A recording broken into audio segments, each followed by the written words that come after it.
Sketchbaks, welcome back. Let's talk about 2022 planning. My last video, I talked about 2022 goals. I will link above and below. And today I want to talk about taking goals and turning them into actionable steps that you can take day to day, week to week, and months to months ahead. So your goals actually happen instead of fading away into thin air like a lot of our New Year's resolutions do. So as I was planning my last video and this video, I realized that most of planning I've done in life was around events. So there would be an event, whether it's for work or holidays or trips or vacations or people's weddings or birthdays, and I would schedule my time around the event or for the event. And I feel like that was very similar with goals. There would be an end goal and I would schedule my time around or for that goal. But I feel for New Year's resolutions, I would do very general planning and didn't really break it down into detailed specifics day to day.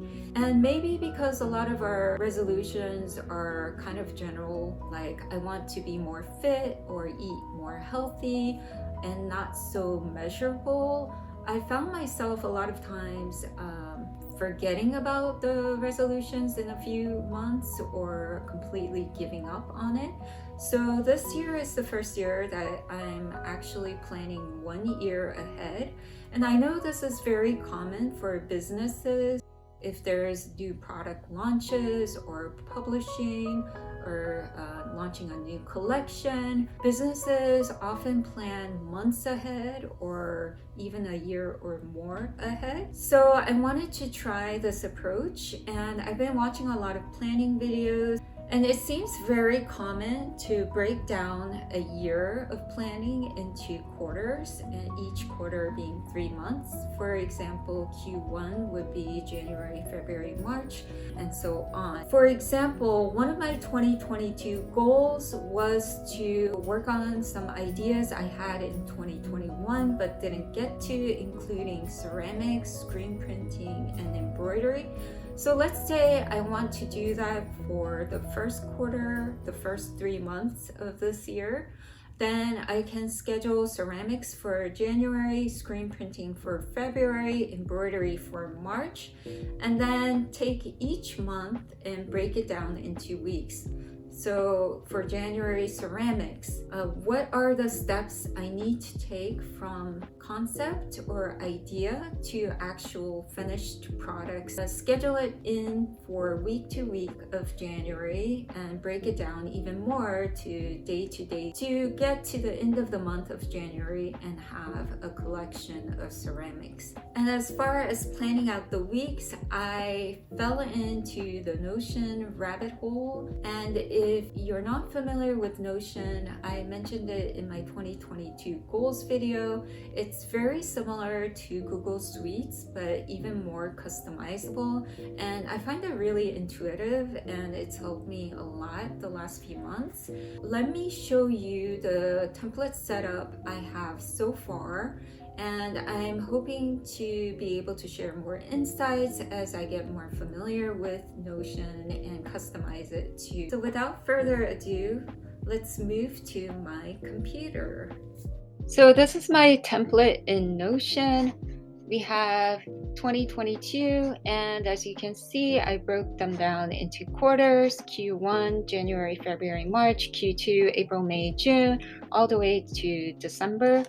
And if you click on the month, it breaks down into weeks. And if you click on the week, we have this template, goals for this week, projects, and to buy. So I customized and modified this template from the original. I will link the original below. Things that needs to be done, extra things I might do if I have time, and brain dump. So I usually start with the brain dump and list out everything that I want to do or have in mind, and then start moving it over to get it done an extra and plan out the week. For example, one of my 2022 goals that I mentioned in my previous video is to publish 1 YouTube video and finish 1 drawing per week. So what I would do is, let's say I want to publish by Saturday, I would schedule in, and you can do a backslash to get all these options. And I want to select a to-do list to get the checkbox, and I can schedule in publish YouTube video. And I would work backwards. So if I want to publish on Saturday, that means I have to edit on Friday.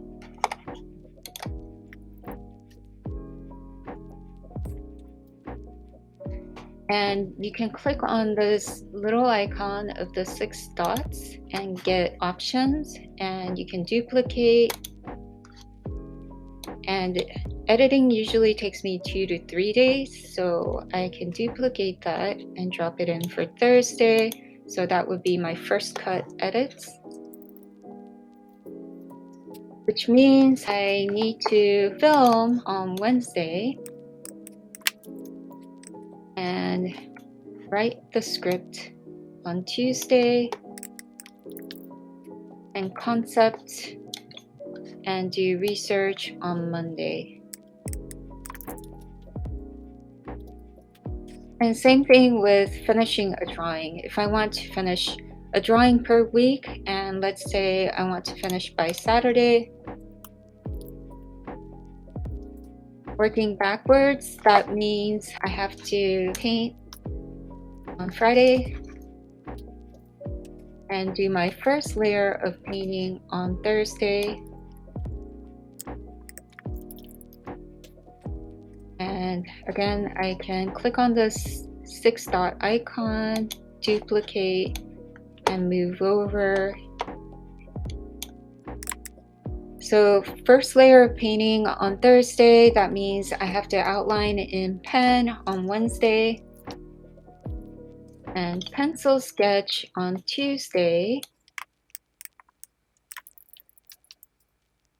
and come up with the concept and look up reference photos on Monday. Concept, look up reference photos.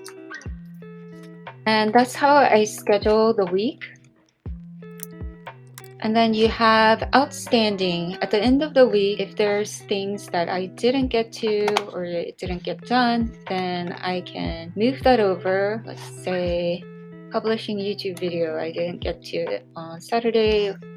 I can move that over here.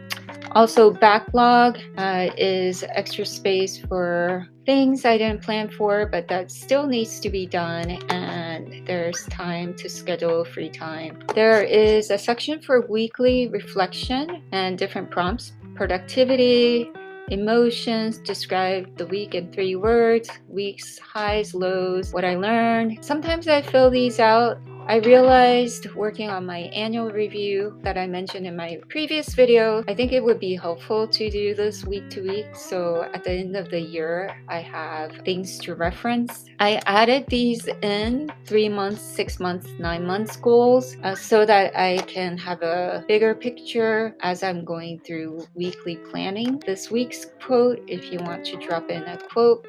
This archives was part of the original template. I don't think I'll be using that. I think I'll just save all my weeks as they are here, and then I can just archive the months. But this is the setup I have so far. As I mentioned, I will provide links below so you can give it a try and check it out.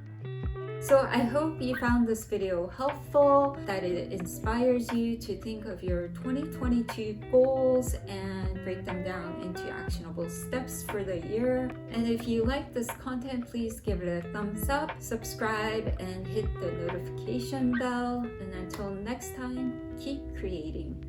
Bye!